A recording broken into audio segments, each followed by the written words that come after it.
Lívia, Lívia, fecha a porta para mim. Eu esqueci. Rapidão. Obrigado.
Mas nossa responsabilidade de cuidar uns dos outros continua. A gente sabe que esse momento logo vai passar.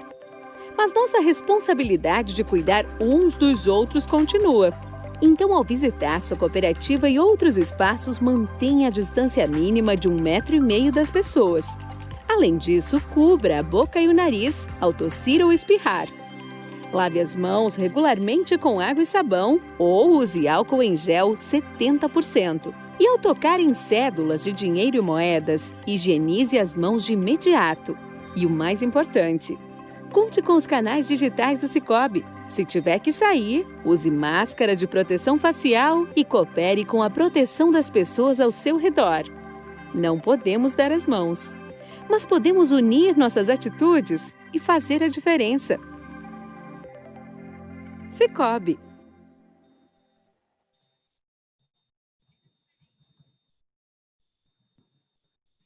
Senhoras e senhores, uma boa noite. Agradecemos a presença de todos nesta webinar.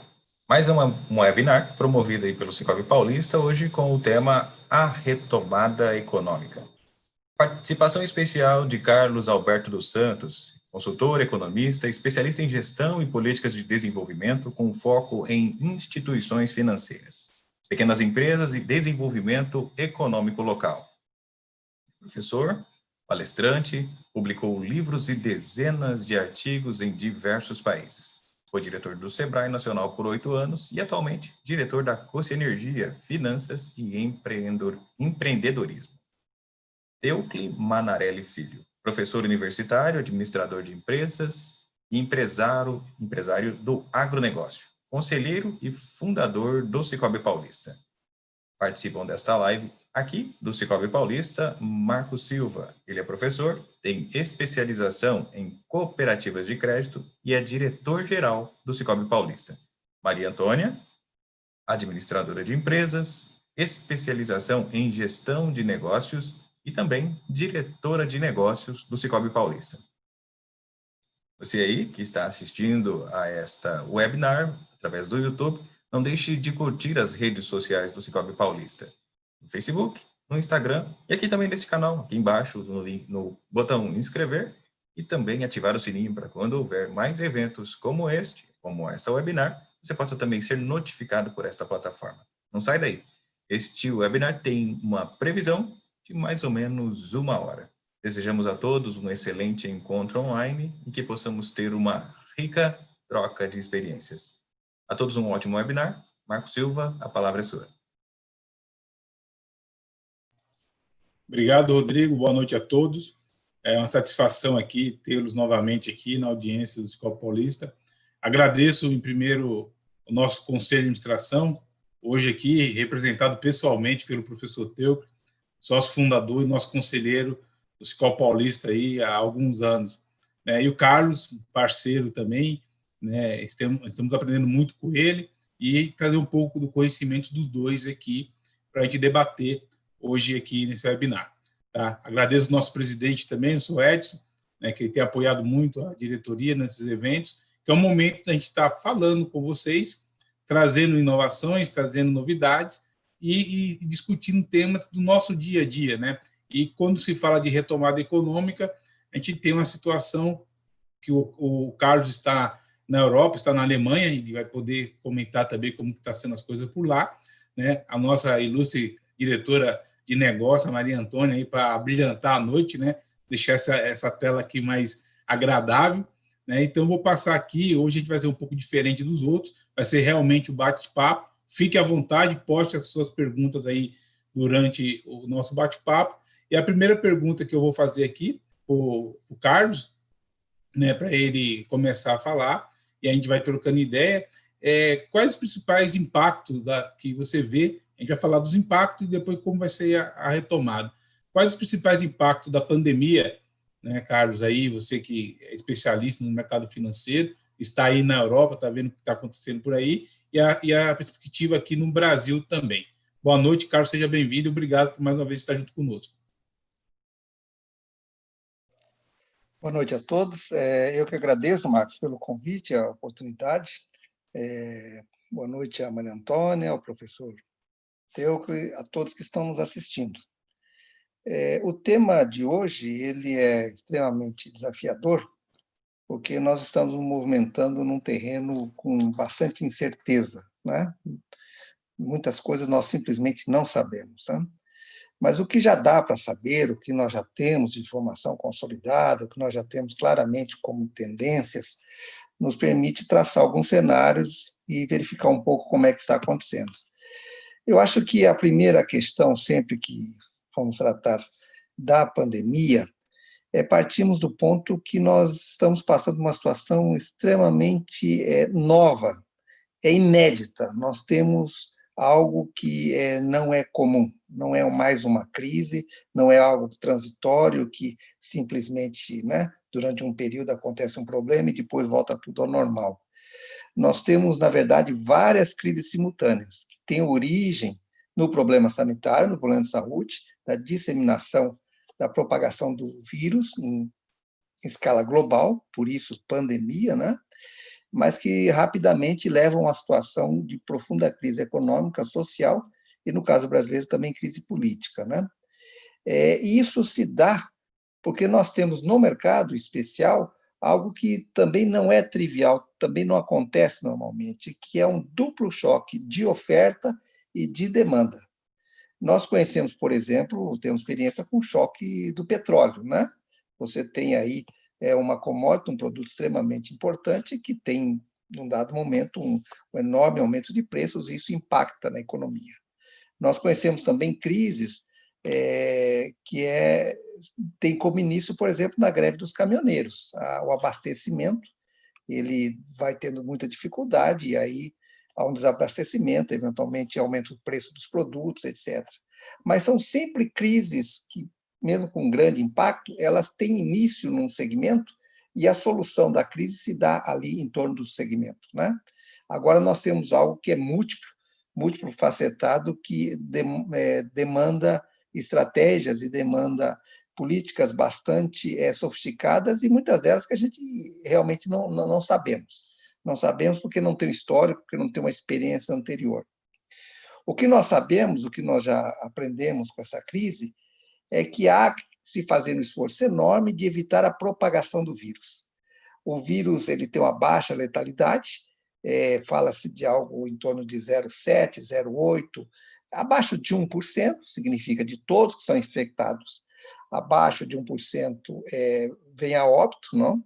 Cerca de 80% não tem, são assintomáticos. E isso é algo importante, porque eu pensava cá comigo outro dia, pode ser que eu já tive o vírus, pode ser que eu já passei pela infecção, eu não sei, eu não fiz o teste. Passei pela infecção, ela tem esse período de incubação de 15 dias e não aconteceu nada. Tem pessoas que vão ao hospital, tem pessoas que são tratadas, tem pessoas que são entubadas e tem pessoas que falecem, né? Um número relativamente pequeno dos que forem infectados. O problema é que, se você tem uma taxa de letalidade de 0,7 e multiplica isso, ou coloca num universo potencial, por exemplo, de 100 milhões de brasileiros, você já teria aí 700 mil mortos. Isso é algo inimaginável do que significaria em termos de perdas de vidas, em termos humanitários, não?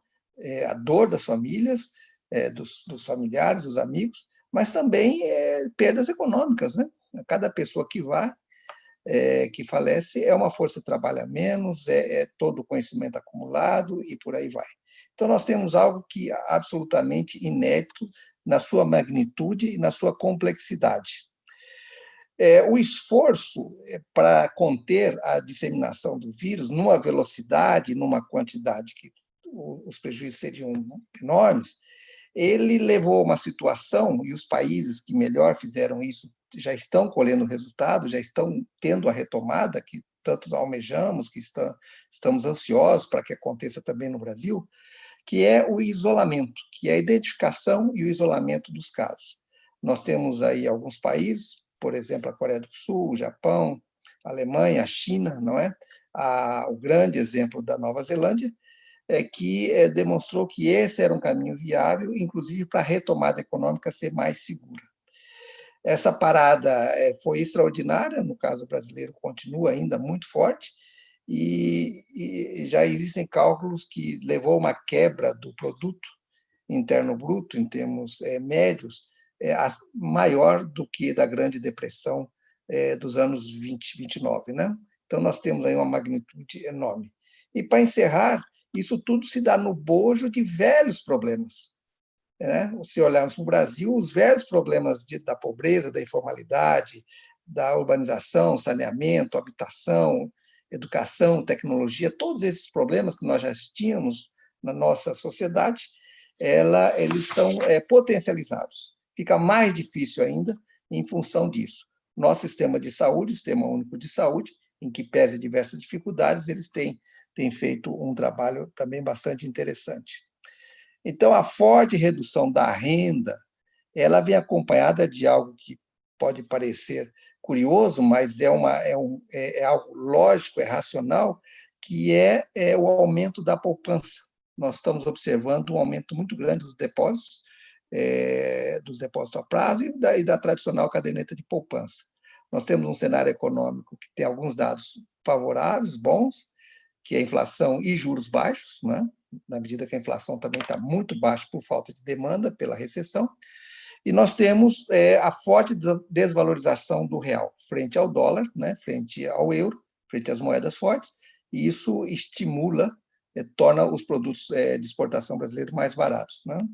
Nós temos um processo enorme de falências, de quebra, de fechamento de empresas, principalmente empresas mais frágeis, empresas menores, e isso vai levar a uma consolidação no mercado, vai levar a uma concentração que eventualmente pode chegar no sistema financeiro. Bancos de varejo, e possivelmente também cooperativas. E, finalmente, um grande aumento da participação do comércio eletrônico. Nós vamos voltar a falar sobre isso, mas os processos de digitalização, da transformação digital na economia, aquilo que já estava na agenda, que já estava acontecendo, iniciando, se acelerou profundamente. Em poucos meses, teve que se fazer investimentos e reestruturar processos produtivos, processos administrativos que eventualmente levariam anos, né? Isso impacta muito forte também o comércio e serviços. E os indicadores, finalmente, para dar espaço para o professor, eles são bastante ruins. 62% dos brasileiros, 2/3, segundo pesquisas, indicam que tiveram uma redução na sua renda ou tiveram impactado no seu emprego, né? Perderam emprego totalmente ou parcialmente. Nas micro e pequenas empresas, 66%, um pouquinho mais que 2/3, tiveram redução, queda no seu faturamento. Quer dizer, impacta diretamente um setor fundamental da economia de geração de emprego e renda. E, finalmente, nós temos a ajuda, o auxílio emergencial, que é algo extremamente importante para auxiliar as pessoas e também, de uma certa forma, sustenta um pouco do consumo da economia, que já chegou a 59 milhões de brasileiros, os R$ 600 em algumas parcelas. Esse número é absolutamente gigantesco, porque abrangeu também corretamente o setor informal, né, que fortemente impactado pela falta de possibilidade de realizar seus negócios, e a dimensão desse número fica claro quando a gente compara ele, por exemplo, com os beneficiários do Bolsa Família, que são 19 milhões. Então, nós temos aí alguma coisa como 3 vezes, né, o número daqueles que normalmente recebem ajuda social. Eu acho que esse impacto é extremamente profundo, com desdobramentos que está acontecendo no curto prazo, mas com desdobramentos também estruturais de médio e longo prazo. Eu acho que isso a gente vai poder comentar na sequência. Fico por aqui essa minha participação nesse primeiro momento. Obrigado, Carlos. Professor, a mesma pergunta para você, né? E o professor tem uma peculiaridade, ele é do agronegócio, e o agronegócio brasileiro continua mantendo a economia aqui no interior de São Paulo, no interior do Brasil, muito forte. Professor, qual o impacto da pandemia aí nos negócios?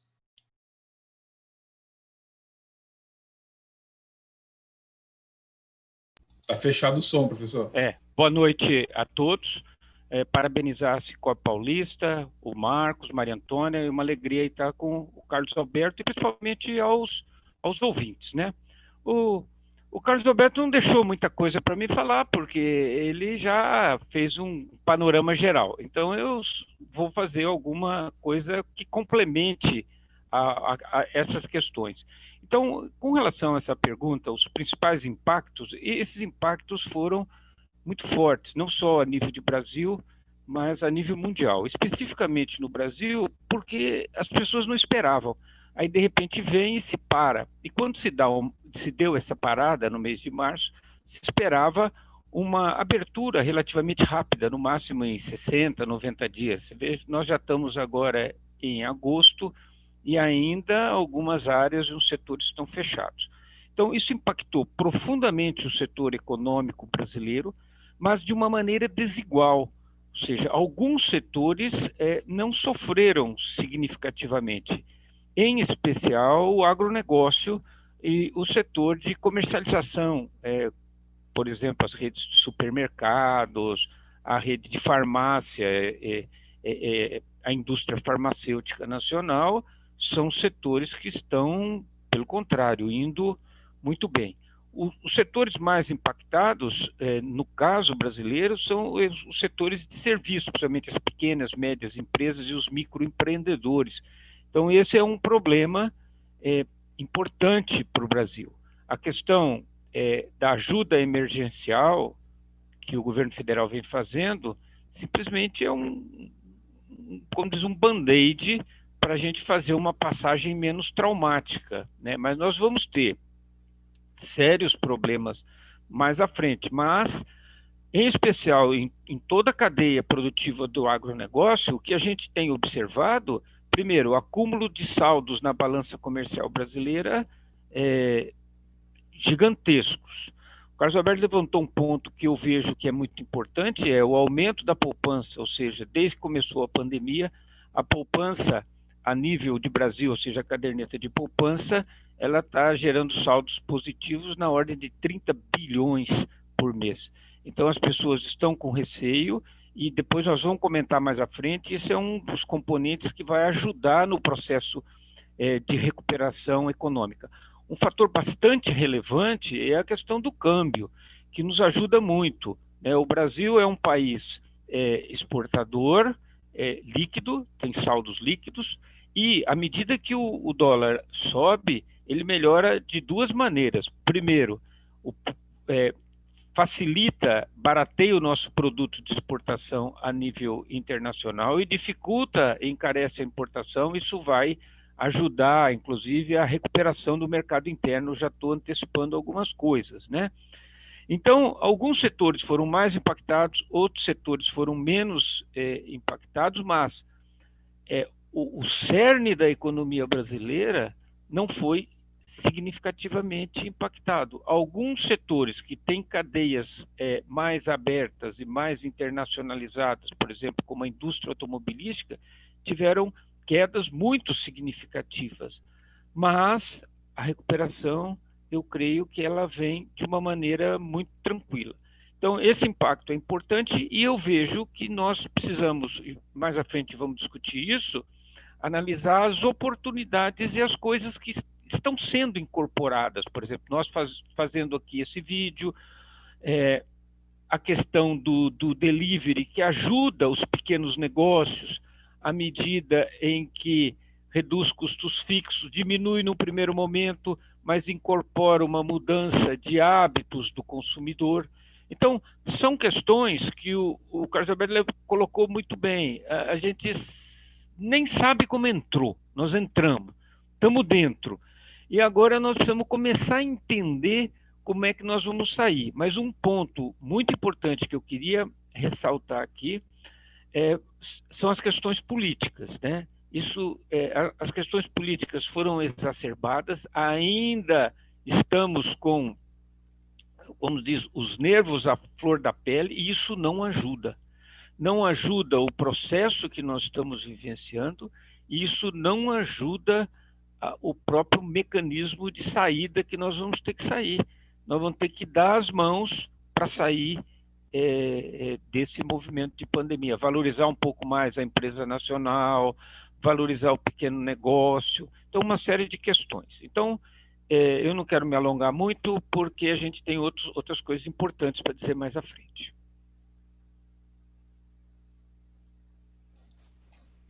Obrigada, professor. Eu gostaria de cumprimentar a todos, estamos aí com cerca de 100 pessoas na sala, obrigada pela presença de todos. Eu vou conduzir aqui a segunda pergunta, começando pelo professor Teucli. Eu gostaria de saber, professor, e depois também a opinião do Carlos, mas iniciando pelo professor, o que muda após a pandemia com relação ao aumento do empreendedorismo, novos negócios, na sua visão, o que muda? Eu vejo assim, o que muda? Nós vamos sair com uma força muito grande, principalmente desses setores mais impactados, que são os pequenos negócios. Eles estão querendo trabalhar, então isso é positivo. Nós temos no Brasil uma massa crítica, diferente da Europa e também dos Estados Unidos, uma grande quantidade de pequenos empreendedores. E esses pequenos empreendedores, que foram os mais impactados, eu chamaria até de um DNA do pequeno empreendedor brasileiro, eles estão com vontade de trabalhar, são muito criativos. E nós temos poupança que nós acumulamos nesse período, então eu acho que nós vamos viver um momento muito interessante de surgimento de novos negócios, novos processos, novas formas. E as condições macroeconômicas, elas estão dadas, principalmente por um aspecto muito relevante.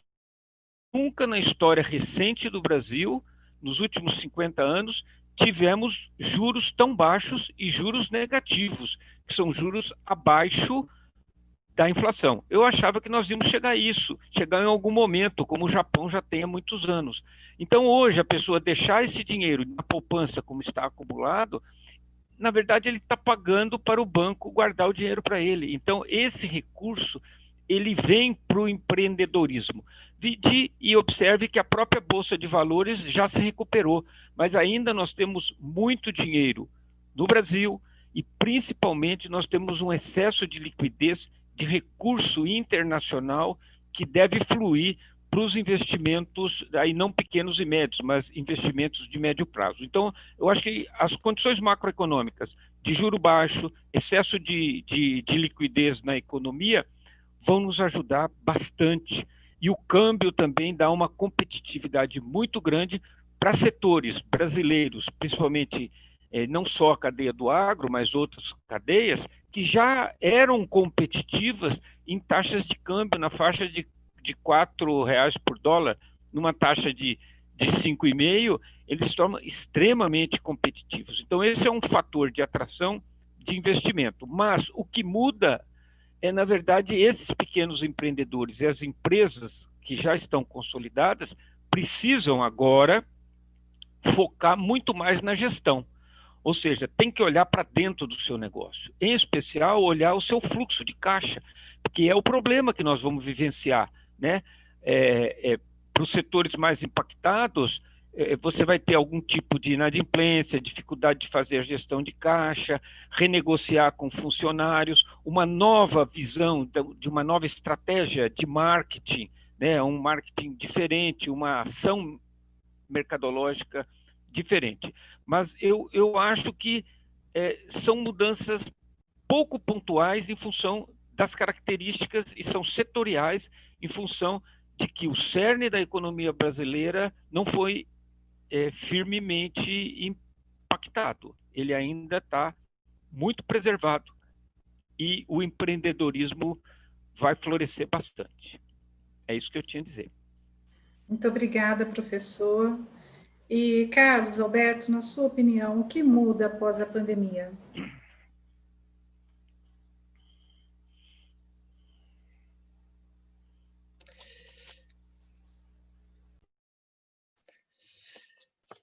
Bom,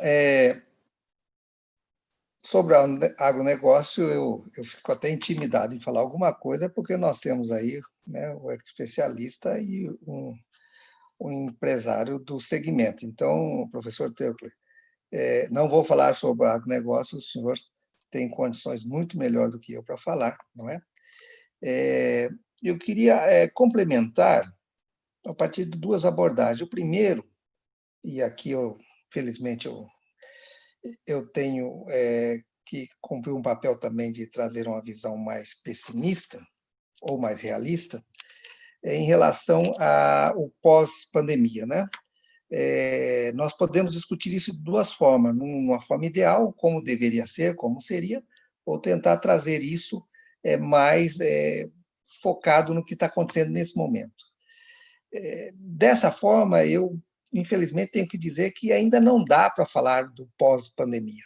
Não dá no Brasil de forma alguma, é um dos focos mundiais hoje, mas não dá também, por exemplo, aqui na Alemanha, que o processo está bem equacionado, mas começa a ter o que a imprensa está chamando de segunda onda, né? Como também na Nova Zelândia, né? Apareceu 4 casos, trancaram o país inteiro e tal.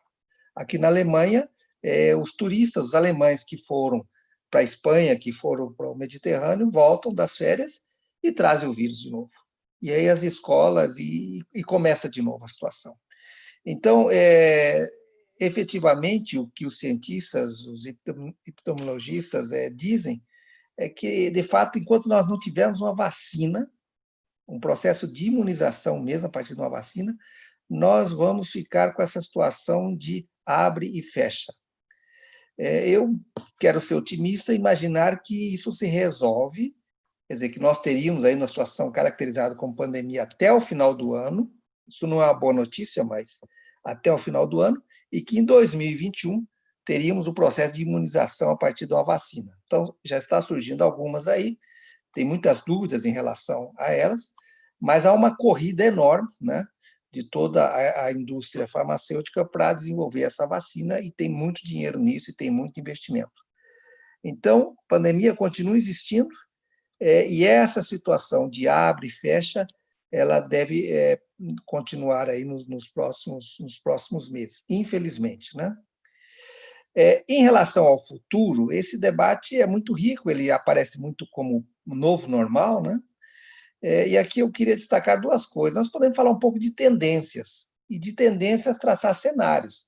Mas enquanto tendências é algo que já está acontecendo, que a gente consegue identificar, cenários é uma projeção, é algo possível, né? Uma probabilidade, mas de fato não é futurologia, não é nenhuma certeza.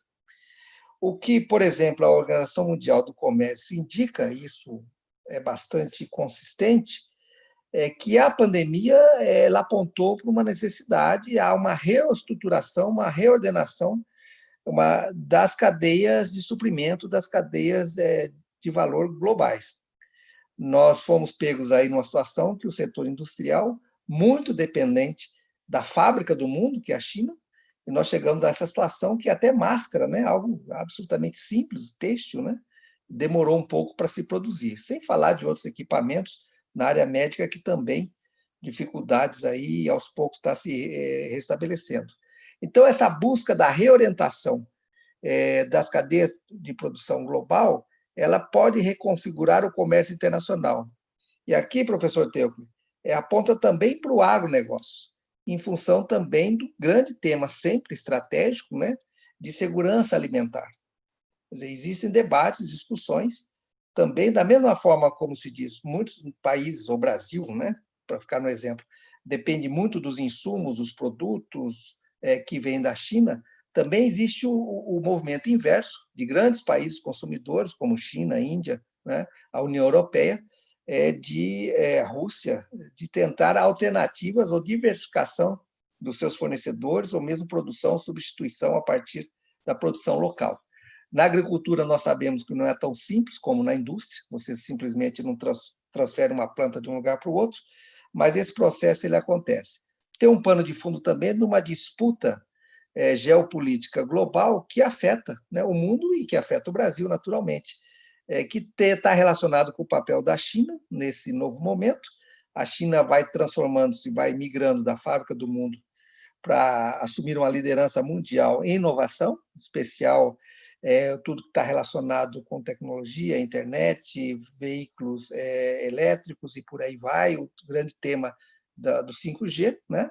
E tem o processo eleitoral nos Estados Unidos, que, a depender do resultado das eleições, pode mudar bastante a política que hoje está sendo desenvolvida naquele país, com impactos grandes em todo o mundo, inclusive no Brasil. Mas eu queria pegar o segundo ponto para ir em direção a concluir o pensamento. Numa situação como essa, eu acho que é bastante prudente a gente não ficar tanto focado no que muda, porque tem um enorme grau de incerteza, mas ressaltar o que não muda.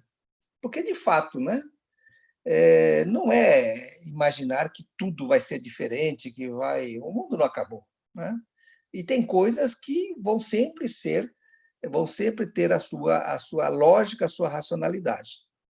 Então, pensando um pouco no Brasil, na macroeconomia e o impacto nas empresas, no emprego, na renda, nós temos uma situação de inflação e juros baixos, o que é bom. Vamos também considerar que juros baixos, nós estamos falando da taxa básica de juros, que já é negativa em termos reais hoje, né, 2%, a inflação um pouquinho mais, mas, de forma alguma, nós temos juros baixos na ponta, para o consumidor, né, pessoa física, ou para a pessoa jurídica. Os juros são extremamente elevados ainda no Brasil, até porque as reduções da Selic, né, elas não são repassadas da mesma forma, e o tema dos spreads, que seria para uma outra discussão. O câmbio alto facilita as exportações, em especial de commodities e produtos agrícolas, entra, né, se transforma dólar, se transforma euro em mais reais do que antes, mas o problema da nossa indústria, por exemplo, é de competitividade, é de qualidade de produto, é de inovação, e aí o câmbio não pode fazer muito pouco. Nós temos problemas estruturais na nossa indústria. Finalmente, o déficit público, e isso tem um impacto enorme a partir do próximo ano e nos anos seguintes. Para o ano de 2020, o déficit público no Orçamento Geral da União estava previsto em 90 bilhões. Nós já estamos hoje chegando a 900, já multiplicou por 10, e pode passar de 1 trilhão. Por quê? Porque a arrecadação caiu enormemente e os gastos aumentaram de forma, né, exponencial. E quando se tem uma situação dessa, tem que se perguntar, e é o que está acontecendo hoje no parlamento, no governo federal, nos formuladores de política, sobre como é que essa conta vai ser paga. De que forma, e, em especial, quem vai pagar essa conta, né? Então, nós temos o grande tema que vai estar no centro da agenda, já está, que é da reforma tributária. Isso impacta as empresas, isso impacta as cooperativas, isso impacta o sistema financeiro. Está circulando proposta de substituir o PIS/COFINS por uma nova contribuição social sobre bens e serviços, a proposta de introduzir uma nova CPMF, alguma coisa como 0,2% ou 0,4% de todas as transações, inclusive justificando pelas transações eletrônicas, que são pouco ou nada tributadas. Mas toda e qualquer reforma tributária, nós temos sempre que responder a duas perguntas. É se ela simplifica, porque no Brasil é extremamente complexo o processo tributário, né, o sistema tributário, e se ela aumenta a carga tributária. Né? Se ela aumenta a carga tributária. É claro que numa situação de um déficit que explodiu, que multiplicou por 10, pelo menos, o Estado vai ter uma necessidade de arrecadar mais. Isso não tem dúvida, é a matemática. A questão é se essa arrecadação maior vai ser por ampliação da base, vai ser através de impostos progressivos, vai ser de qual forma, né? Já que a redução de gastos também tem seus limites em função da vinculação de despesas. E, ao mesmo tempo, a ampliação de recursos para transferências sociais, que cresceu enormemente e que é algo que parece que também fortemente deve ficar. Então, um pouco é isso, e para as empresas, nas suas unidades individuais, o que não muda é que gestão, qualidade, preço, significa competitividade, vale sempre, com crise ou sem crise, com Covid ou sem Covid. E se nós temos um panorama, um momento que a concorrência no mercado ela vai se acirrar, e vai se acirrar porque a demanda também diminui, então a oferta tende a competir mais fortemente, na medida que há uma forte retração econômica, uma recessão enorme, alguma coisa como pelo menos 6% esse ano, o ano que vem, previsão de 2%, 3% de crescimento, mais uma retomada para 2022 ou talvez até 2023 do PIB de 2016. Quer dizer, nós temos aí quase que uma década perdida em termos de crescimento do nosso país. Isso cria muitas pressões e isso cria dificuldades. Oportunidades para os pequenos negócios, oportunidade para aqueles que fizeram uma boa leitura do ambiente e conseguirem inovar e conseguirem chegar no mercado com diferencial. Obrigado, Carlos. Vamos para a próxima aqui. E, professor Teucro, e as cooperativas, como nesse mercado financeiro, e os dois falaram aí que a gente vai ter oportunidade com o empreendedorismo, como se insere os coopaulistas, as demais cooperativas, né, no mercado tão concentrado como é o nosso brasileiro, o que o senhor enxerga nesse ponto? Porque o mercado financeiro vai ter que estar contribuindo, mas como se insere nesse momento novo?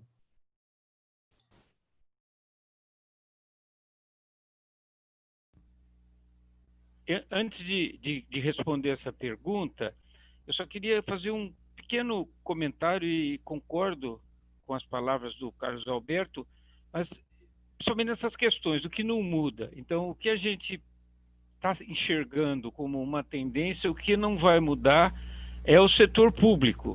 Ele vai continuar aí desse tamanho, né, na minha visão, e quando sempre no Brasil, quando se fala em reforma tributária, entende-se aumento de impostos. Então, nós vamos ter aumento de impostos, tanto para as empresas quanto para a pessoa física, de alguma maneira. Então, isso é uma certeza. E isso já pega o gancho e vou na questão da cooperativa e o cooperativismo. O cooperativismo no Brasil, ele de crédito em especial, a gente tem um movimento de cooperativas bastante antigo no Brasil, mas eram cooperativas de produção, cooperativas de consumo. O cooperativismo de crédito, ele teve um aumento significativo nos últimos 10 anos. Então, hoje você vai em qualquer cidade, na maior parte das cidades, você encontra diversas cooperativas de crédito atuando, concorrendo entre si. E eu vejo a inserção da cooperativa de crédito nesse movimento de retomada com uma importância muito grande, porque a essência do cooperativismo, e quem faz cooperativismo, eu ajudei a fundar a Sicoob Paulista aí há 12 anos atrás, porque a gente sentia a dificuldade na atuação junto ao sistema bancário, com os bancos. Como a gente observa hoje, por exemplo, para as pequenas e médias empresas, que são aquelas que estão mais impactadas, a maior parte dos bancos simplesmente cortou o crédito. Empresas que tinham limites, conheço alguns empresários, simplesmente cortou ou reduziu pela metade.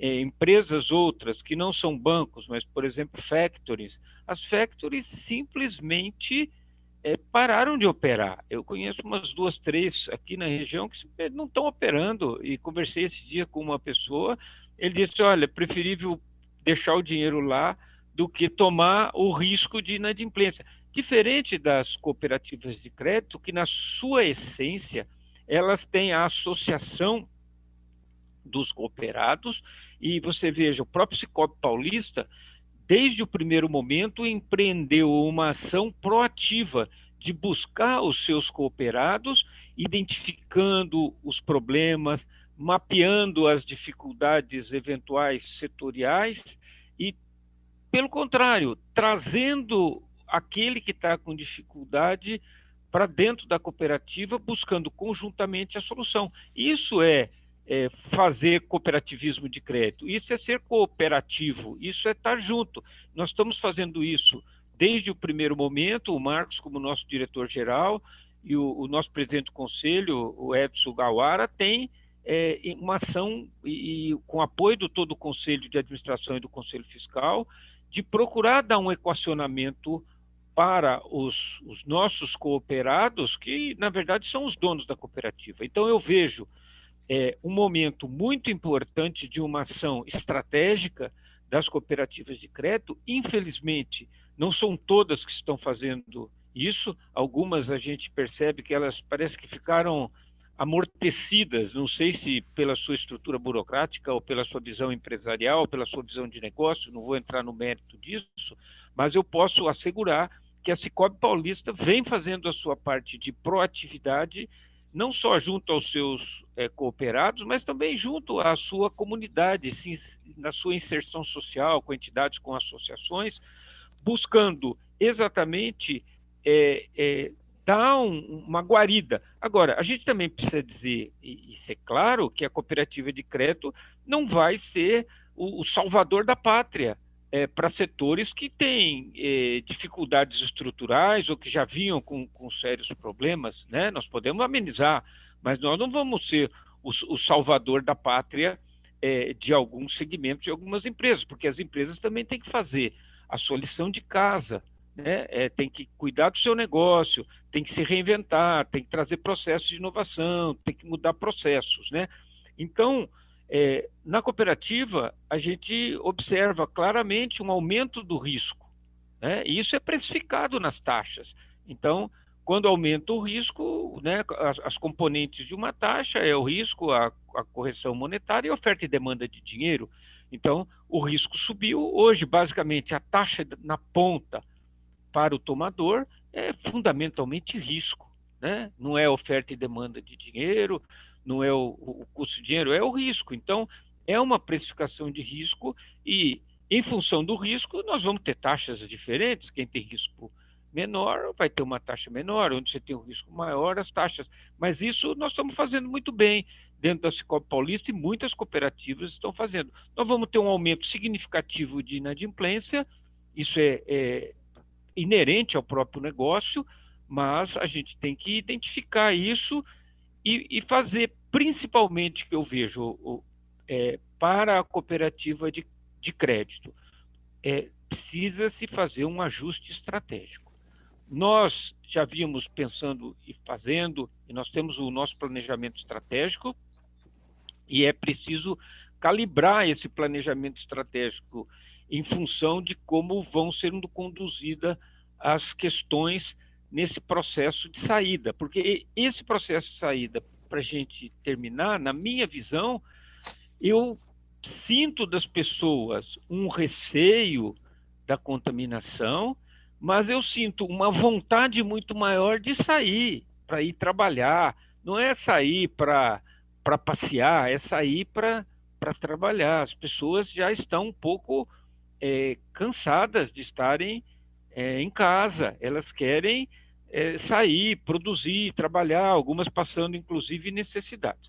Mas eu vejo um momento muito importante como uma oportunidade para as cooperativas de crédito. E se aqueles que estão nos ouvindo e que, porventura, não são cooperados ou da Sicoob Paulista ou de outra cooperativa de crédito, eu daria uma sugestão. Olha, procura uma cooperativa de crédito, se associe numa cooperativa de crédito, que ali você vai ter um local de apoio. Ali você vai ter um respeito ao seu negócio. Ali você não vai simplesmente ser cortado o seu crédito no primeiro problema, vai se entender o seu problema, a sua dificuldade e buscar a sua solução. Então, eu acho que é uma oportunidade muito grande e que vai ser potencializada e a gente, né, Marcos, vamos, no nosso planejamento estratégico, vamos estar entre as 10 maiores cooperativas de crédito do estado de São Paulo, né, logo ali na frente, né? Então, esse é o nosso planejamento estratégico e estamos seguindo nessa linha. Tá? Muito obrigado.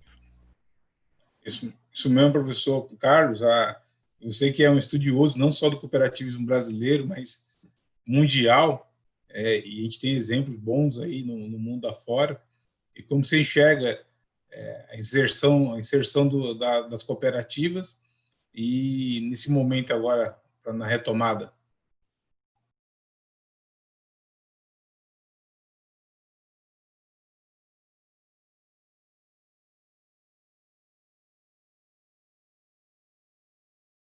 Está fechado o seu microfone. É isso. É muito comum se falar que a cooperativa cresce na crise, né? Que o cooperativismo surgiu também na crise. E os números indicam, isso é uma tese que tem sua evidência empírica, né? Me parece também que está crescendo muito forte os depósitos, né? Está crescendo também as carteiras, até por necessidade dos associados, o número de associados. Eu acho que está acontecendo algumas coisas muito boas no cooperativismo, né? Isso é até um certo paradoxo, porque a gente pode definir também o cooperativismo como finanças de proximidade, com aquela forma de relacionamento entre, né, o intermediador financeiro, a cooperativa, e o seu cliente dono, né, como muito próximo, com assimetria de informações menor do que o banco comercial, e com um relacionamento muito mais cercano, né, como diz o espanhol. Por quê? Porque o cliente também é dono e a cooperativa é da comunidade. A cooperativa não vai embora, né? Não vai fechar a agência. Pode até fechar, mas a cooperativa não vai embora. A cooperativa ela está na cidade tal. Quer dizer, a cooperativa ela vai continuar existindo, né? A não ser que ela feche, mas ela vai estar lá. Então, em momentos de distanciamento social, parece que a cooperativa se aproxima. E isso é muito curioso. Isso é muito interessante. Me parece que está acontecendo isso em todo o Brasil, está reforçando o DNA do cooperativismo. Eu tenho observado um movimento maior, mais amplo, de revalorização de 3 aspectos muito importantes que eu creio que vai influenciar muito os próximos anos. Há uma revisitação, há uma revalorização do papel e da importância do Estado para manter empresas e empregos. Isso nos Estados Unidos, na Europa, no Brasil, para todo lado. O discurso liberal mais tradicional, mais radical, ele perde enormemente em atratividade, na medida que, numa situação como essa, o Estado ele se coloca como, né, não só emprestador de última instância, mas como aqueles que corretamente têm que ajudar a economia, e tem que ajudar a economia, tem que ajudar a população, porque é para isso que existe Estado também, né? as teses do Estado mínimo, num momento como esse, perde muito a sua atratividade. Esse é o primeiro ponto. O segundo ponto que está acontecendo também, e a gente observa em muitos países, que ganha uma atratividade, ganha uma projeção, ganha importância a economia local. Essa é o fato de que as pessoas percebem que, quando estão isoladas, quando estão na crise, quando o futuro é muito incerto, a economia local ela passa a ser muito importante. A padaria da esquina, o pequeno comércio, né? E terceiro ponto muito importante também é o papel das pessoas. A ideia muito forte que de desenvolvimento, bem-estar social, vida em comunidade, segurança, né? Felicidade, se faz com pessoas, não são as máquinas, não são os prédios, não é a internet. Então, nós temos uma revalorização do papel do Estado, nós temos a revalorização da economia local e nós temos uma revalorização das pessoas. Por que eu estou insistindo nisso? Porque eu estou falando de outra forma sobre os princípios e os valores do cooperativismo. É justamente a confluência dessa mudança de percepção que está acontecendo na sociedade, na população, que reforça o cooperativismo, porque é muito aderente ao discurso do local, é muito aderente ao discurso da participação, da transparência, da democracia, da solidariedade, e isso reforça o cooperativismo. Não é só uma questão econômica, aí tem um casamento, né, de uma identidade. Deixa eu contribuir com 2, 3 aspectos que eu estou observando a partir aqui da Alemanha, mas é muito debate na União Europeia. Primeiro, a reconstrução da economia, e aqui é um debate muito forte, com muito recurso, com muitos subsídios, tem ainda algumas divergências de como é que isso vai retornar ou não vai retornar, não é? Tem todo um debate de mudança das políticas monetárias também, mas, fundamentalmente, ele gira em torno da reconstrução da economia, tendo como eixo estruturante o que se chama de economia verde.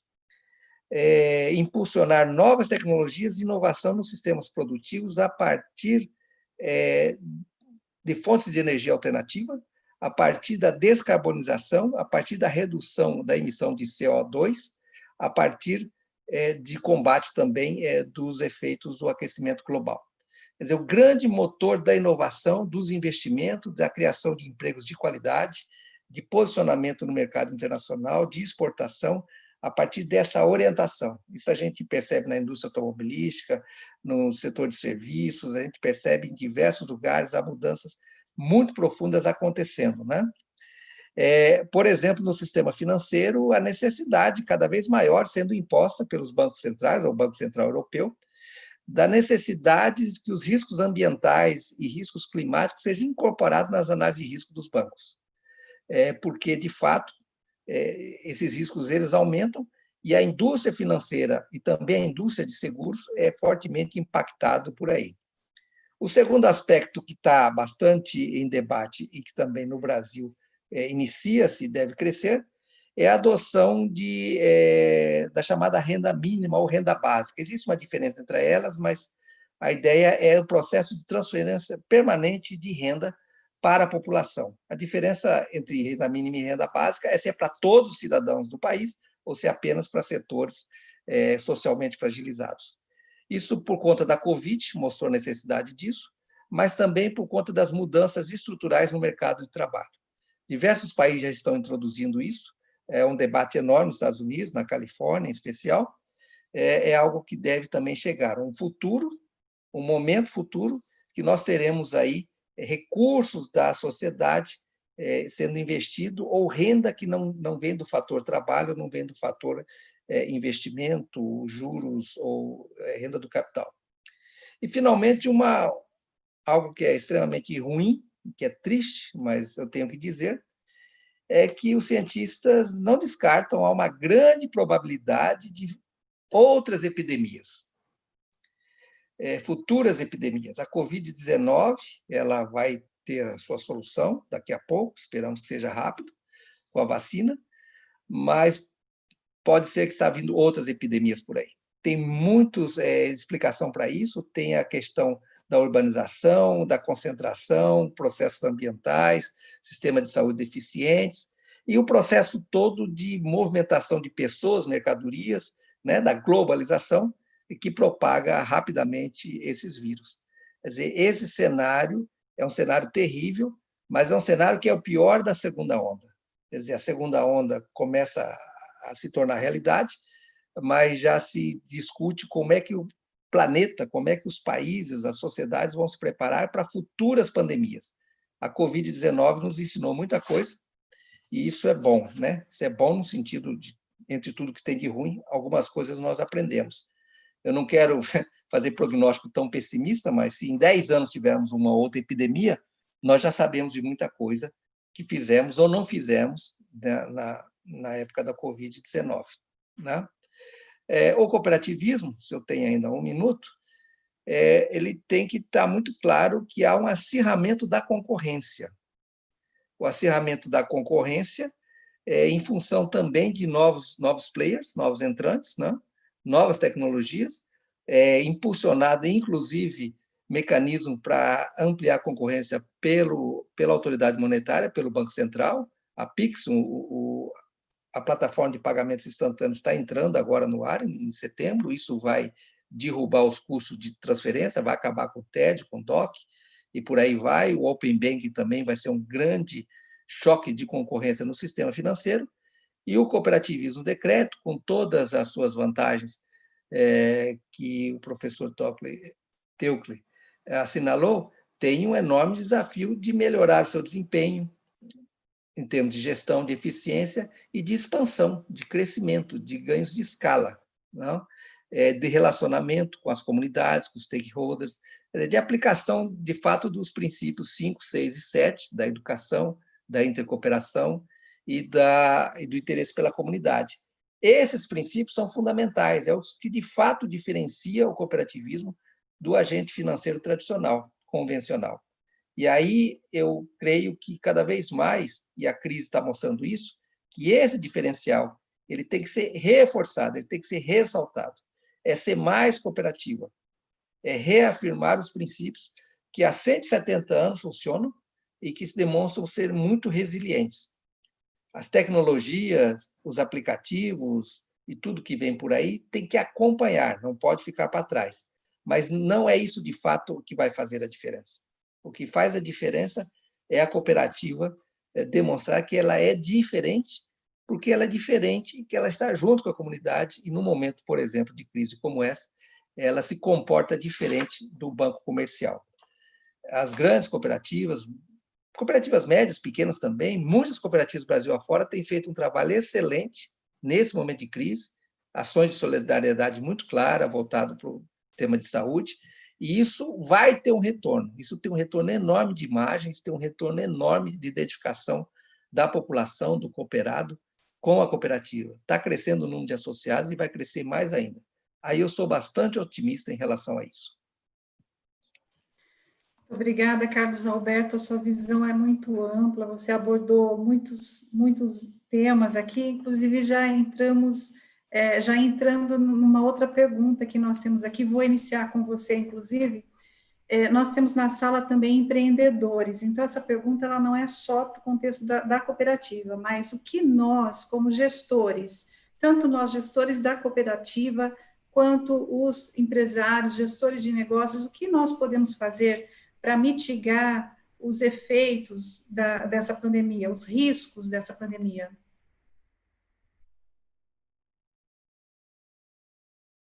Começando pelo Carlos Alberto. Está fechado o seu fone. Você vê, né? Eu estava dizendo que eu sou do tempo do...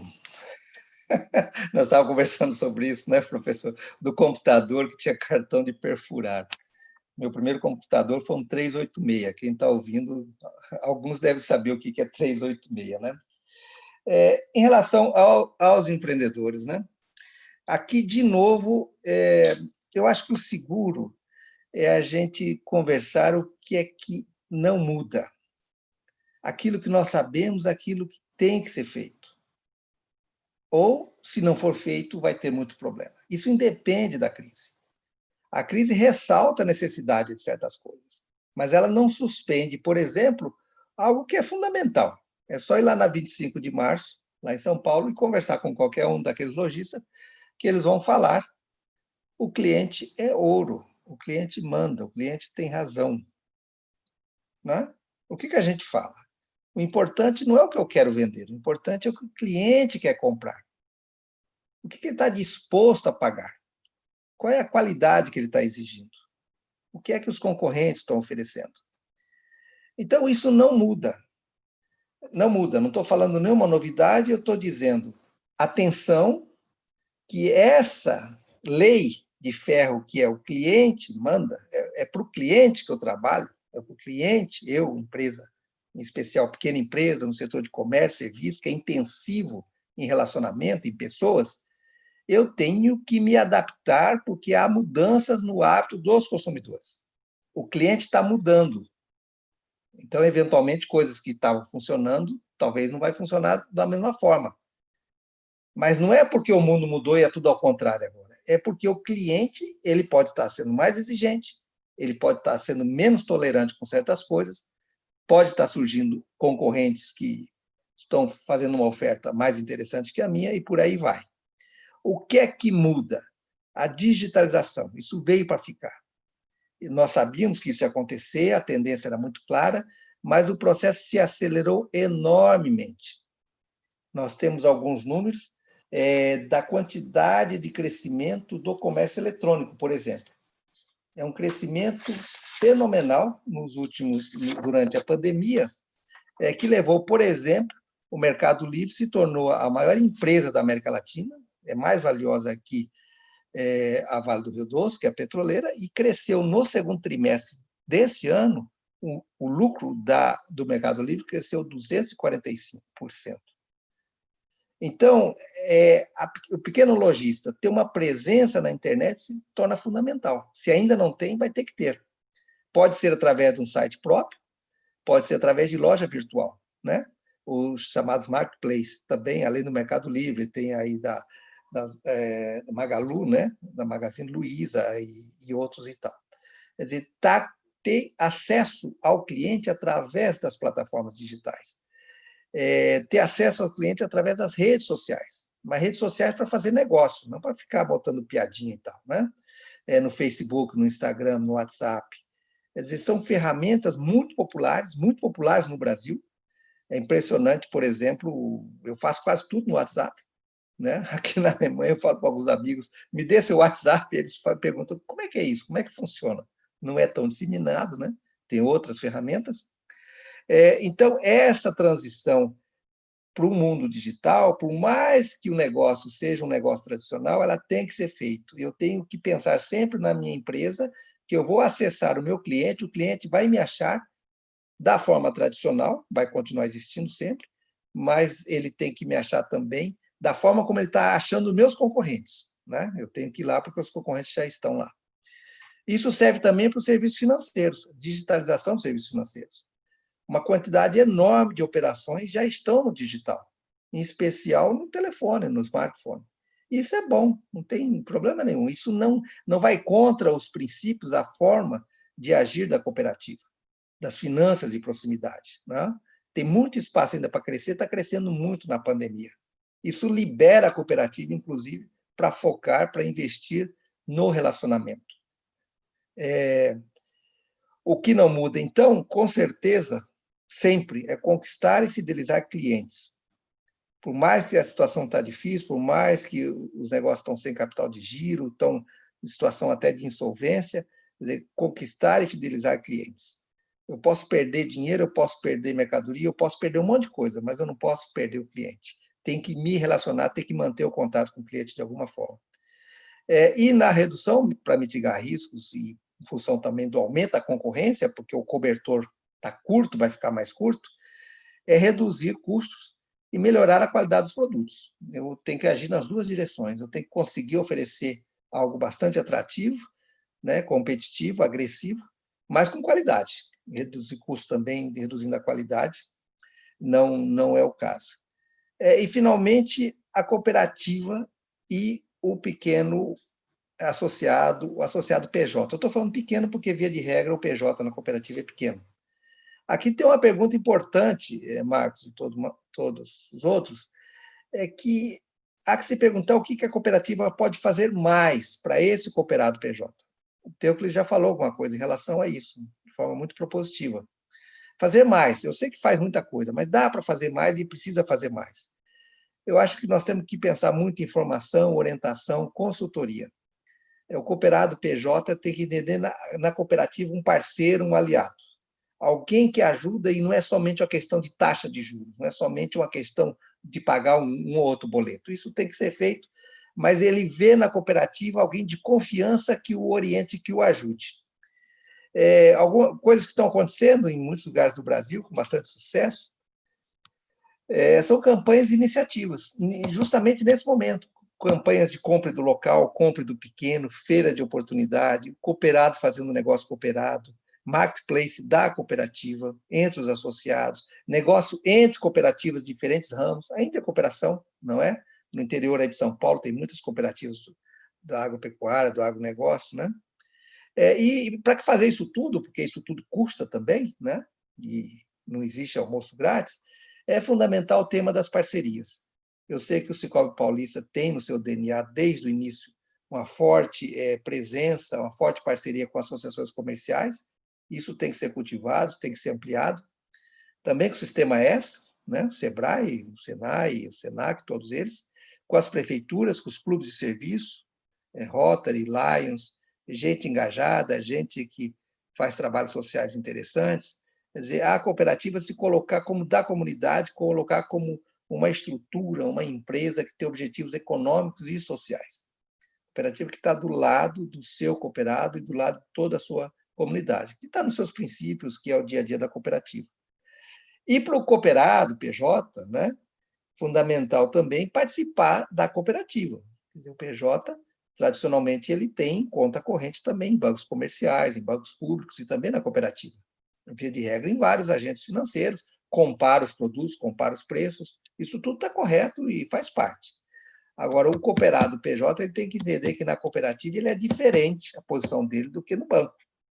Na cooperativa ele tem e pode e deve ter influência.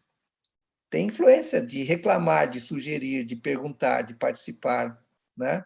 De participar de processo de formação, de se tornar conselheiro e coisa por aí vai. E, finalmente, o cooperado PJ, via de regra, tem influência na comunidade. Ele tem seus clientes, ele tem seus fornecedores, os funcionários, a vizinhança, os seus parceiros de negócio. Então, também ajudar a trazer para a cooperativa mais cooperados. Interesse próprio. Não é porque ele vai ficar fazendo marketing, vai ser pago para isso. É que, reforçando a cooperativa avança na economia de escala, reduz os seus custos, os custos unitários, né? Isso é bom para o cooperado, é bom participar de uma cooperativa forte, uma cooperativa poderosa, potente. E aí nós sabemos que os cooperados PJ na comunidade têm influência, em especial as lideranças, né, do associativismo empresarial, com orgulho mostrar que é associado, com orgulho mostrar o seu cartão, né, e fazer propaganda na emissora de rádio, em todo lugar que for, se colocar como cooperativista. Eu sei que vocês fazem isso, mas é algo que a gente observa, em vários lugares e percebe que, quando isso é bem feito, quando isso é a prática do dia a dia da cooperativa, a cooperativa ela avança. Marcos, eu posso falar uma coisa? Estou falando muito. Pode, professor. Última coisa, eu queria falar das crianças, porque eu estou aqui, entre outras coisas, porque eu tenho uma netinha, né? O tempo passa, a gente se torna avô. As crianças. Eu tenho pensado muito sobre isso e estava olhando como é que as cooperativas, né, o Volksbank, Raiffeisen, fazem. Porque é um debate mundial, né? A juventude, a geração Y, a geração Z e não sei o quê, e os jovens são individualistas, os jovens não têm fidelidade, os jovens só querem saber do que é digital, esse negócio de cooperativa é atrasado, é do meu avô, é do meu pai, não é para mim. Parece que tem uma imagem desse tipo. Eu escuto isso e dói, sabe? A gente não pode aceitar esse tipo de coisa. A gente não pode achar que é isso mesmo. Não é isso. O jovem é idealista, jovem quer mudar o mundo, jovem tem discernimento, não dá para subestimar a capacidade do jovem de entender as coisas. Jovem é agente de mudança e jovem é o futuro, né? Todos nós já fomos jovens, né? Quer dizer, meu pai sempre dizia, você é o futuro do Brasil, né? Por que eu estou falando isso? Das crianças. Eu sei que tem muita atividade voltada para as crianças. O Instituto Cicobi faz um trabalho sensacional com cooperativas mirins, com as escolas e tudo mais. Mas o que eu tenho observado aqui na Alemanha, isso é uma coisa que sempre está na minha cabeça, que é o tema dos filhos dos cooperados. Se eu digo que o cooperado ele procura o concorrente dele, o outro lojista, diz, pô, vem para a cooperativa, fortalece a cooperativa porque lá é bom, isso é bom para todo mundo, isso é bom para nós. E esse cooperado, ele tem filho, ele tem 2, 3 filhos, e principalmente nesse ambiente da empresa familiar, ele está formando, ele está orientando o seu filho para ser o sucessor no negócio, que é sempre uma grande dificuldade, né? Nós sabemos o problema da sucessão. Quer dizer, o filho também tem que ser sucessor na cooperativa. E isso começa quando nasce. Aqui na Alemanha, muitas cooperativas abrem caderneta de poupança, abrem a conta de depósito, conta de aplicação, para a criança que vai nascer ainda. E quando nasce, ganha lá fralda, ganha chupeta, ganha os presentinhos e ganha a caderneta de poupança já com depósito. E já com um depósito mensal, que quando tiver 20 anos e tal, que for para a universidade, já tem um patrimônio lá que financia tudo e tal, né? Quer dizer, isso tem a ver com educação financeira, isso tem a ver com identidade. O jovem cresce dentro do ambiente cooperativo. Ter assembleia, a GO, quando for presencial, voltar a ser, ter um espaço para levar as crianças, fazer lá uma atividade para as crianças. Pô, eu virei corintiano porque meu pai levou para assistir o filme do Mazzaropi, do Corinthians lá. Lembra? Não é da época de vocês, mas teve um filme do Mazzaropi e tal. Quer dizer, a criança nasce e fica lá doutrinando que tem que torcer para o time tal e tal, né? A criança nasce e leva para a igreja também, né? A igreja X, a igreja Y. Quer dizer, onde é que está essa criança? Ela vai para o Nubank, ela vai para o Bradesco, né? Porque é moderno, porque a cooperativa é coisa de velho. Parar com isso, pô. Cooperativa é moderno, cooperativa é o futuro, né? É um pouco um desabafo, porque nós temos que pensar também na sucessão, nós temos que pensar nas novas gerações. E as novas gerações estão dentro de casa. São os filhos nossos, dos associados, dos conselheiros, dos funcionários. Agora, tem que saber conversar com eles, tem que criar um ambiente, tem que ter uma linguagem própria, e por aí vai, né? Não dá para dizer, para qualquer jovem, adolescente, universitário, que diz, eu estou no banco digital porque lá tem um aplicativo super não sei o quê, mostra do Cicobi. Fala, tem e é melhor mesmo. O jovem não sabe, ele não sabe disso. E se ele não sabe disso, quem está falhando somos nós, os pais. Falei demais. Muito obrigada, Carlos. Eu gostaria de passar a mesma pergunta para o professor Teucli. Professor, como que nós, gestores, e também os pequenos microempresários o que podem e devem fazer para mitigar os efeitos e os riscos da pandemia na retomada da economia? Bom, essa questão é muito importante e é uma preocupação que a gente observa, principalmente nas pequenas e médias empresas e também nos empregados das empresas. Como eu disse, o setor público está lá meio paradão, está mais tranquilo. E o nosso público maior, inclusive de ouvintes e da cooperativa, são nas pessoas físicas e nas pequenas e médias empresas. Então, eu vejo algumas tendências, inclusive o Carlos já levantou. Então, uma primeira tendência que eu vejo é uma questão da sustentabilidade. Esse é um aspecto importante, que é uma questão que veio para ficar. No caso do Brasil, isso ainda não está muito incorporado nas pequenas e médias empresas, nas pessoas, mas é uma tendência que precisamos começar a nos preocupar com isso, precisamos estar mais atentos com uma série de ações de coleta seletiva, onde vão nossos resíduos, essas questões são importantes, a questão das cidades, o tratamento de esgoto, o lixo, essas coisas são importantes. Uma questão fundamental é a questão da digitalização, né? Quando começou essa pandemia, todos nós ficamos relativamente isolados e receosos, e aí nós procuramos um meio de nos comunicar. Nós já tínhamos o WhatsApp, e o WhatsApp tem a comunicação, mas tinha uma dificuldade de fazer conferências.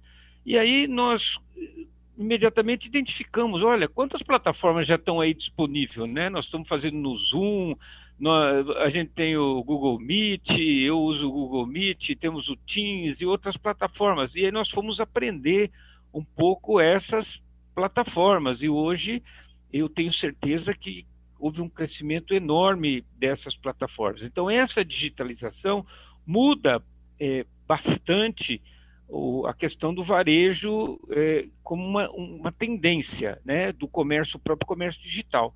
Então, nós vamos ter uma mudança nos pontos tradicionais de venda, não que vão acabar, mas empresas que só tinham pontos tradicionais de venda, corre e monta lá uma plataforma digital, porque a plataforma digital ela reduz significativamente custos fixos de aluguel e uma série de questões. Então, tem que colocar um pé lá e olhar aquilo como uma mudança. Eu sempre gosto e sempre cito, eu gosto de citar o Darwin na seleção natural, né? Na vida nós temos duas certezas. A primeira é a morte e a segunda são as mudanças. Então a mudança é uma certeza que ela vem, né? E sobrevive a mudança não é aquele que é maior, não é aquele que é mais forte. Se a gente olhar para o passado, quantas grandes empresas que sucumbiram, vão sobreviver as empresas que tiverem uma melhor capacidade de adaptação para essas mudanças que são uma certeza e que com certeza vem. E o consumidor continua, e agora, com um foco, que o Carlos já citou, que é importante, que é a questão da relação preço e qualidade. E eu faria uma inserção, ele se pesa essas duas coisas, mas hoje, com a digitalização, o consumidor coloca uma outra componente no seu processo de decisão, que é a agilidade na resposta e de como isso acontece. O consumidor não tem mais aquela paciência, ele está relativamente digitalizado, ele quer uma resposta rápida, ele quer uma solução rápida para o seu problema, né? Então, essa é uma componente adicional no mecanismo de decisão do consumidor. E para isso, para as pequenas empresas terem a capacidade da adaptação e da subsistência nessa saída da pandemia, o consumidor pensou também, ele vem mais exigente, ele vem mais seletivo, né, naquilo que é mais importante, né? A compra por impulso, ela vai continuar existindo, faz parte do ser humano, né? Mas vamos ter uma racionalização um pouco maior. Então, essa é uma outra tendência que eu consigo identificar como uma mudança de um paradigma, né? A gente já está começando a observar essa questão de pontos comerciais, diversos pontos sendo oferecidos, sendo desocupados, escritórios comerciais, isso deve mudar um pouco, mas uma coisa que não muda são os componentes básicos de gestão, é custo, é margem, é custo fixo, tem que saber o que é custo fixo, tem que saber o que é custo variável, tem que saber o que é margem, tem que saber o que é margem de contribuição, tem que saber fazer um fluxo de caixa, tem que saber montar uma estratégia de longo prazo, de médio prazo e de curto prazo. Então, essas questões, esses fundamentos que são importantes, e a própria cooperativa tem um papel relevante nessa questão, que é a sua inserção social e a questão da solidariedade, que é uma outra tendência que vem, de procurar estar realmente mais próximo do seu cooperado e oferecer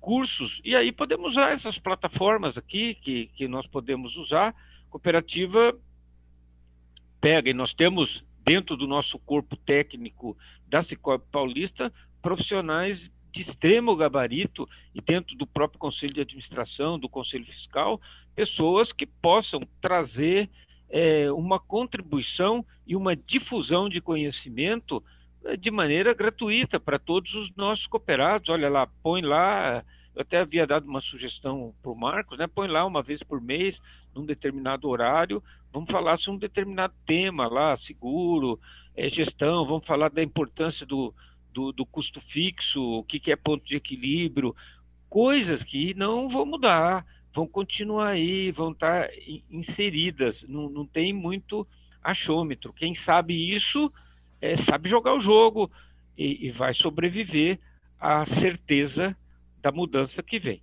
né? Então, eu acho que essas são questões importantes e um olhar crítico para reordenar os pequenos negócios, né? Então, é preciso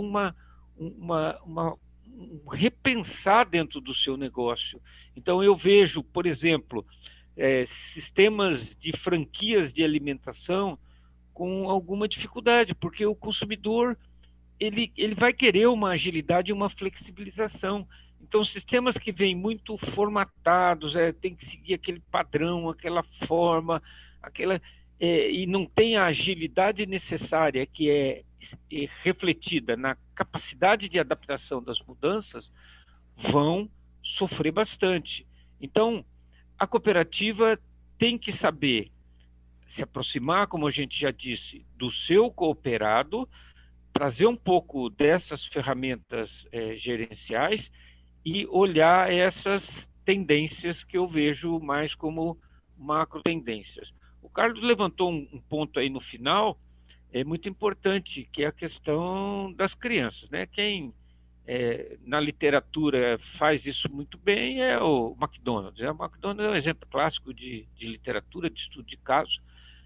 Estou aí fazendo um marketing gratuito para eles, mas eles fazem isso muito bem. E é um repensar isso estratégico, eu concordo plenamente com ele, né? É assim que a gente faz a nossa sucessão, porque a cooperativa é um exemplo bem sucedido. Você pega países, por exemplo, um caso que eu conheço, que é a própria Holanda, vou fazer outro marketing aqui, o Rabobank, onde ele tem 65% do mercado, inclusive na construção civil, é lá para o sistema cooperativo, que a gente tem nada aqui no Brasil, zero de sistema cooperativo na construção, que tem uma pressão de demanda, inclusive das camadas mais sociais. Então, o Brasil é um campo muito grande de oportunidades. Eu sou mais otimista, eu acredito nesse DNA e nessa força empreendedora do brasileiro. Então, a cooperativa está se associando a isso e creio que essa retomada nossa vai ser difícil para alguns setores, mas com a ação solidária, e o brasileiro é bastante solidário, nós vamos superar isso de uma maneira tranquila. Só fico pensando e torcendo para que o governo não atrapalhe. Agora, se o governo não atrapalhar, e se as esferas de poder brigassem menos, eu acho que deixasse um pouco mais para a sociedade, para a comunidade resolver os seus problemas, eu acho que o governo já faria muito. Mas o que eu vejo é uma briga de vaidades totalmente desnecessária, sem sentido.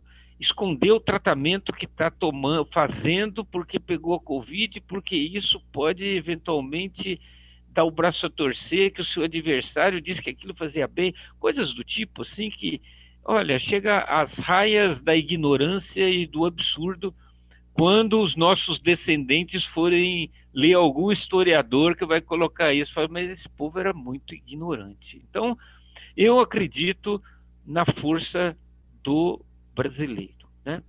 E queria, como eu estou encerrando aí, acho que nós, não sei, extrapolamos demais o tempo, mas porque o assunto é relevante, vamos ter as perguntas, nós estamos aqui à disposição, e muito obrigado mais uma vez pelo convite e a oportunidade. Professor, dois professores, uma aula, e eu vou falar o nome das pessoas aqui que colocaram as perguntas no chat, mas vocês já anteciparam as respostas durante o bate-papo aqui na minha percepção, né? O Marcos Maier falou do fortalecer as cooperativas dentro dos pequenos negócios, vocês falaram muito bem disso, do pequeno negócio, do empreendedorismo. A Regina Valente, que é uma cooperada nossa lá da capital, Ela falou da intercooperação, é uma coisa realmente aqui no nosso país não funciona ainda, a gente é uma coisa que a gente tem que melhorar. Os sistemas cooperativos, saúde, crédito, habitacional, eles terem um relacionamento melhor. Isso realmente a gente não vê isso funcionando aqui no nosso país, né? Vários elogios aí para os dois professores, tá? E realmente falando, né, que comentaram a questão do imposto, professor, que o governo faz tudo, mas vem imposto, né? A sua ponderação aí durante a sua fala, a fala aqui também na questão os dois comentários, se o governo organizar e não atrapalhar tanto a economia fluir melhor, né, dar condições, aí a gente teria que ser outro webinar aqui para a gente falar das travas que o nosso país tem, né, a questão trabalhista, a questão tributária. Se a gente for entrar nesse assunto, a gente não sai aqui. Tá? Então, eu vou passar para as considerações finais aí na ordem, né, para o professor Carlos, que é a Maria Antônia, para a gente encerrar, né, que já avançamos um pouquinho, mas agradeço aqui Thomas de Souza, o Vanderlei, o Marcos, Carlos Henrique, o Edivaldo lá Edivaldo lá do centro do país, de Brasília, também mandou aqui agradecendo a excelente contribuição dos dois professores. E aí a palavra, considerações finais dos dois aí, da expectativa da retomada. Carlos, você primeiro, depois o professor Teucro e a Maria Antônia. Eu só queria agradecer o convite, a oportunidade. É sempre um enorme desafio, né? Porque o tempo é curto, nós não estamos num seminário, né? Mas espero ter contribuído. São muitos aspectos envolvidos e eu ressalto novamente a mensagem, né? Muitas coisas nós não sabemos, mas muitas coisas nós sabemos. Então, o que nós sabemos, somente o que nós sabemos que não funciona, tem que ser feito, né? Diferente, nós temos que investir fortemente aí. As coisas que nós não temos influência diretamente, ou que ainda não está claro, paciência, né? Vai ter seu tempo, também muitas vezes depende de outras instâncias, né? Mas o arroz com feijão, o dia a dia, aquilo que é correto, aquilo que é certo, nunca vai ser demais. E aí a cooperativa tem um papel fundamental, e eu digo sempre, né? Imagine se não tivesse a cooperativa. Se você quer saber, de fato, o papel, o impacto, a diferença que faz, traça o mesmo cenário sem ela. Traça o mesmo cenário sem tal ator, né? E no caso das cooperativas, com certeza, a gente sabe a diferença que faz. Eu vi aqui o que o Marcos Maia, nosso amigo lá de Minas Gerais, o gaúcho mineiro, a história da Chapada Gaúcha, que é algo sensacional, e a história de um território, de uma comunidade que começou do zero, é a história também da cooperativa, da união, da cooperação, da solidariedade. É isso que nos faz dar esperança, né? Esperança no mundo melhor, esperança de que as coisas podem ser diferentes e podem ser melhores. Por quê? Porque são as pessoas que fazem a diferença. As tecnologias têm que estar a serviço das pessoas, o dinheiro tem que estar a serviço das pessoas, né? E aí o cooperativismo é uma certa luz nesse momento de tanta tristeza, tanta tragédia, tanta dificuldade que nós temos mundo afora, em especial no nosso querido Brasil, né? Agradeço novamente e agradeço também pela paciência, né? A gente acaba falando, se excedendo um pouco no tempo. Muito obrigado.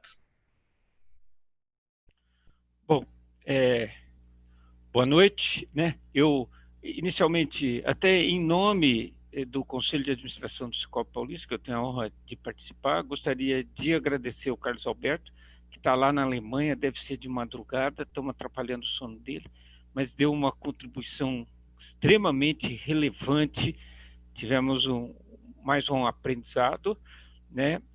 Gostaria de agradecer a todos aqueles que participaram, é uma honra, é uma satisfação, parabenizar o Marcos, nosso diretor-geral, e a Maria Antônia, nossa diretora de negócios, por estar participando e contribuindo aqui. Agradecer ao Conselho de Administração e ao Conselho Fiscal da Sicop Paulista, que são órgãos bastante atuais, o coordenador do Conselho Fiscal, o nosso amigo Bonilha, e e o Suga, que é o nosso presidente do Conselho de Administração, e em especial a todos os funcionários da Cicobi Paulista, que nesse momento de pandemia, é bom que a gente diga, nós tomamos algumas ações, inclusive, de cortar na carne, né? Porque eu sempre gosto de dizer assim, que as palavras convencem, mas o exemplo arrasta. E dentro da Cicobi Paulista nós demos o exemplo.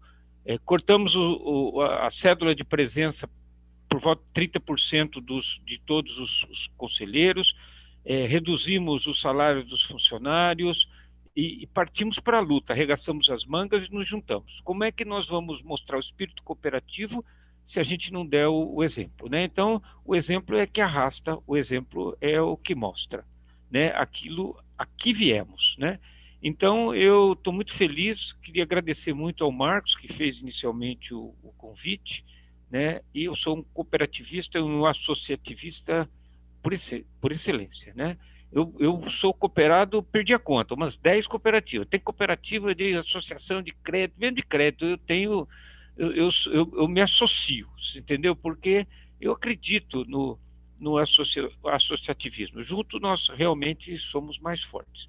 Muito obrigado a todos, muito obrigado pelo convite. Espero, sinceramente, que a gente tenha atendido a expectativa desses que nos ouviram, né? Então, isso é muito importante. E queria dar uma ênfase aqui especial, só mais um tempinho aqui, de um exemplo. Eu já estou mais velho e eu voltei a estudar, né? Tenho 30 e tantos, 35 anos de magistério e eu voltei a estudar. Então, eu queria dar um exemplo para o mais jovem que estude, né? Eu, depois mais velho, ainda dizia assim, ó, cabe um doutorado na minha vida. Então, eu estou fazendo o meu doutorado, queria agradecer, inclusive, o meu orientador, o professor Renato, lá da Unesp, do PGAD, programa muito interessante ali em Tupã, estou muito satisfeito, né? E a gente, estou estudando, estou sentando com jovens, estou estudando. Então, esse é um exemplo que eu disse, as palavras convencem, não adianta eu como professor dizer assim, ó, tem que estudar, se eu não dar o exemplo, eu tenho que também estar estudando, me reciclando. Esse é um processo contínuo na vida, porque eu acho que a hora que a gente para de estudar, eu estou pronto para morrer, né? Então, eu quero morrer aprendendo e morrer ensinando. E só ensina quem aprende, né? Então, fica esse exemplo para aquelas pessoas que estão aí nos ouvindo, né? Então, meu boa noite a todos, meu muito obrigado. E agora eu roubei aí e falei um pouquinho mais, viu, Carlos? Mas eu acho que você falou muito bem e você está de parabéns, contribuiu muito. Muito obrigado a todos. Boa noite. Muito obrigada, professor Teucles. Certamente o senhor é uma grande liderança no nosso meio e um exemplo muito forte para nós da diretoria, para os nossos profissionais e para muitos cooperados que têm aí o privilégio de poder conhecer e ouvi-lo nessa noite. Agradeço muito suas contribuições.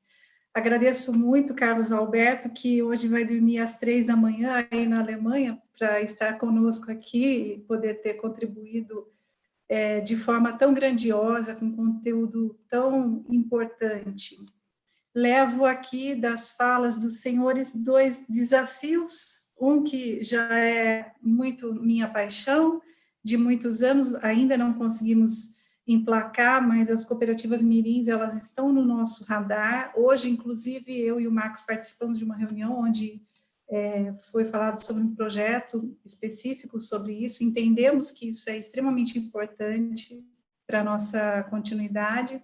E o outro desafio, continuar aí com as nossas, com a educação, né, podendo compartilhar com os nossos cooperados questões simples como fluxo de caixa, esse tipo de coisa que foi mencionado aí pelo professor Teucles, como uma missão e uma forma de contribuir com os nossos cooperados nesse momento. Levo pessoalmente esses 2 desafios para a nossa diretoria. Agradeço demais nosso diretor-geral e na pessoa dele, toda a nossa liderança, os nossos pares que não estão aqui, o diretor administrativo Serginho, querido Serginho, e o nosso diretor de expansão também, o nosso querido Toninho, né? Apelidos carinhosos dessas pessoas tão grandes, gigantes, que eu tenho o privilégio de conviver diariamente. E agradeço a presença de todos que estiveram conosco, passo a palavra para o Marcos para fazer aí a finalização. Boa noite. Obrigado, professor Carlos, professor Teucre, Maria Antônia, nossa parceira aqui, né? E o Sicoob Paulista é um exemplo que vem dando certo. A Maria Antônia é da cooperativa original lá de Rio Claro, 2 cooperativas saudáveis, né? Nós se unimos no 1º de dezembro, e de 1º de dezembro para cá cresceu mais de 30% nos últimos 6 meses com essa nossa união, né? E a gente, como eu falo, e nossos líderes aí, o Teu que representa o nosso conselho, a gente tem portas abertas para conversar com todo mundo, porque a gente só ganhando escala que a gente vai conseguir atender bem o nosso cooperado, e o nosso cooperado PJ, que é o que mais necessita nesse país, né, que para ser empreendedor nesse país tem que ter muita coragem, e o desafio é contínuo. Obrigado aí pelos ensinamentos, professor, e realmente os 2 aí foram excelentes. A gente alongou um pouquinho, mas quando o papo está bom, a gente realmente alonga. Curta nossas redes sociais do Sicoob Paulista, se inscreva no canal nosso no YouTube, os próximos webinar. Quem entrou, fez o cadastro, já está mandando e-mail antecipado para comunicá-los nos próximos, e se achar oportuno, responda, dê dica de palestrante, posta uns temas, a gente está à disposição, sempre portas abertas aqui no Sicoob Paulista, e agradecer aqui o nosso presidente do conselho, o senhor Edson Sugahara, né, pelo apoio que ele dá, e a liderança dele, e nos permite aí a fazer as coisas dentro do bom senso, da cautela, mas sempre sendo ousado para o crescimento do Sicoob Paulista, como o nosso professor falou aqui, o nosso objetivo está entre as 10 maiores do estado de São Paulo em breve. Tá? Boa noite a todos, cada um fique na paz do seu Deus e até a próxima. Casal de sorte, hein? Hã? Como assim? Quem é cooperado Sicoob fortalece sua região e ainda pode concorrer a mais de 5 milhões de reais em prêmios. É mesmo? E como é que a gente participa? Contratou ou usou os produtos da promoção, já está concorrendo a 54 carros, 48 motos e muito mais. Amor, vamos nessa, vem! Promoção Sorte Assim só no Sicoob. Participe! Sicoob, faça parte.